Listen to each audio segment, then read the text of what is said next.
Tonight, our Student Reporting Labs team brings us another edition of Moments of Truth, a series that delves into the spread of misinformation. David Morrill of Portland, Oregon, was involved in online conspiracy theory communities until a mental health crisis forced him to confront his beliefs. He talked with his father about how he found his way back to reality. In the real world, I was falling behind. In this digital fantasy, I was unlocking the secrets of the universe. Hello, I'm David Morrill. I'm a 30-year-old graduate student, and we're here today to talk about how I slowly got drawn into conspiracy theories. I'm Scott Morrill. I'm David's dad.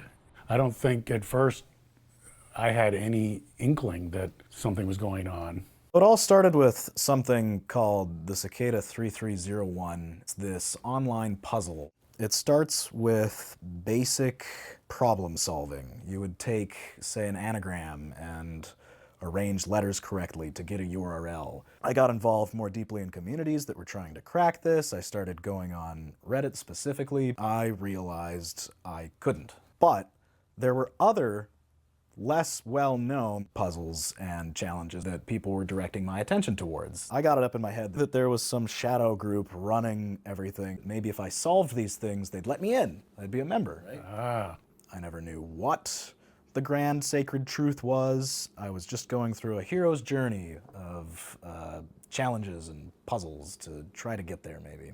Did you get more sort of desperate to crack the code, so to speak? Yeah. My relationship began failing darn near immediately after marriage, and my income was paltry at best. I wasn't sleeping, I was taking drugs, and I started getting really paranoid, as is a common side effect of marijuana. I started frantically reaching out and trying to express my concerns to you. You were talking about stuff that your mother and I we didn't get it. At some point, there was a traumatic event that kind of brought this all to a head. My imagination was running away from me, so I got in the shower, and for over a dozen hours I refused to get out. You know, people were knocking, and I was terrified of them. I knew that the water running over me was comforting, and so I refused to move.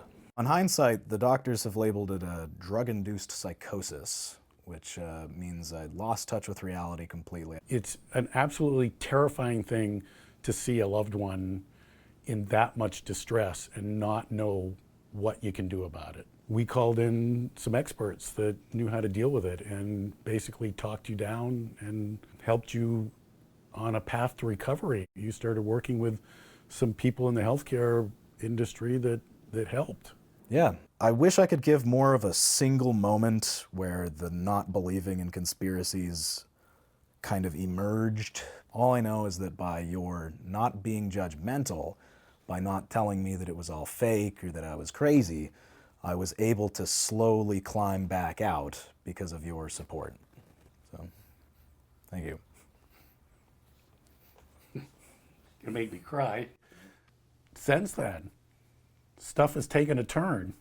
Swiftly. For the better. Yes. Now I've gotten 2 bachelor's degrees, actually, and successfully defended my thesis just last month. Tell me a little bit about that. I wanted to know what happened to me and also hopefully help others in the future. I started focusing on conspiratorial ideation and persuasion online, and I've got to be honest, it's more invigorating going through the proper channels than it is making these aha breakthroughs in your basement.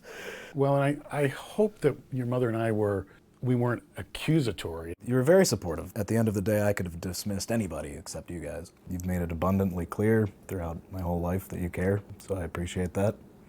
It would be impossible to overstate how much we care.